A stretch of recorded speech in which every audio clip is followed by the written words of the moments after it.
Well, good evening. This is one of those days that things happen rather fast, and certainly when I left today, I didn't expect I'd be standing before you talking about this matter. Chris Lee was a congressman that represented New York well. He understood the challenges of the residents of Western New York as well as the challenges that small business faces. He was recently appointed to the Ways and Means Committee, a very significant and powerful committee. So we're saddened to hear the news as it developed today. And the congressman recognized the fact that there are too many issues right now that are before the House and the members of Congress to have this distraction there to diminish his effectiveness or the effectiveness of a future representative of Congress. So he thought the best course of action would be today to resign. The seat is made up of 7 counties, including Niagara, Erie County, Orleans, Genesee, Wyoming, Livingston, and of course Monroe. The course of action that will be followed now at this point will be the governor will determine a date of a special election. The county chairs will convene. There will be a weighted vote, and I would say a quick look at it that Erie County would have the heaviest vote and seconded by Monroe County, and then perhaps Niagara and the other counties. It's determined by the outcome of the gubernatorial race, the presidential, or the Republican votes on the gubernatorial line, and then also proportionate to how much of the district is in that county. Once that determination is made, there is not an opportunity for a primary. That is the candidate that will go forward and be the candidate in the special election. With that, if there are any questions, I certainly want to entertain them. I received a call that somebody had saw it on the internet, I don't know, maybe around 3 o'clock today. Do you support the decision to resign? Well, you know, that's a personal matter. This is something that apparently the congressman felt was in his best interest with his family to make this decision. But that when an issue like this comes up, it's totally a personal decision, and I have to respect the decision that's made.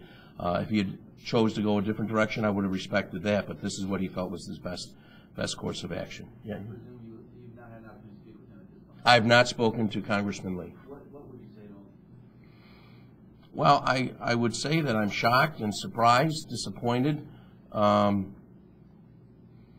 you know, we certainly, you know, had a lot of hope and thought that he was on the fast track, was doing a great job, and in the role as a member of Congress, he did do a good job.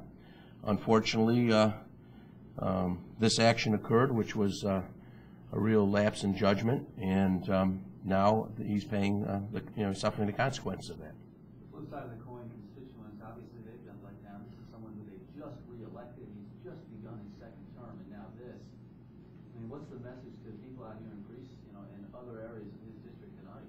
Well, I think everybody is as shocked as I am. I mean, quite honestly, you know, one thing that I've learned in the 3 years I've been chairman is I guess I shouldn't be shocked by anything. What we've heard in that time, you can think back of a number of events.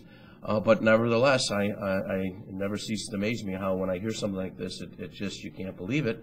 And it was so unbelievable that I wanted to give the benefit of the doubt until there was a determination made, and the Congress made a determination.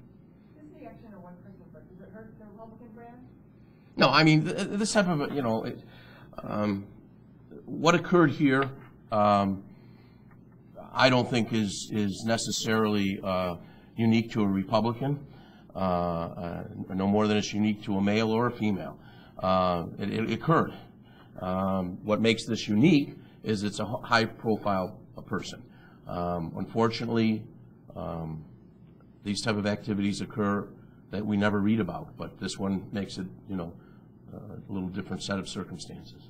How deep is the Republican bench to going to need someone to run? We have a number of people that have already reached out to me. Some that might come to mind that I haven't heard from yet. But I think that the good news in that regard is we have an extremely deep bench with a lot of talent.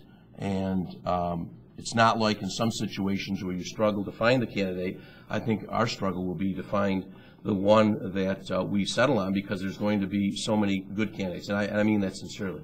Do you think that this candidate would come from the western side of the district? Certainly, I think it's going to be determined by the strength of the candidate. I've not talked to our county executive in this regard, but obviously she's done an outstanding job leading Monroe County. She has done an outstanding job representing the people of Monroe County, and she would do an outstanding job in whatever elected capacity she was in. I have confidence in that. I think that if she decides that this is not something she would like to pursue, then I would think that, Senator Maziarz is another individual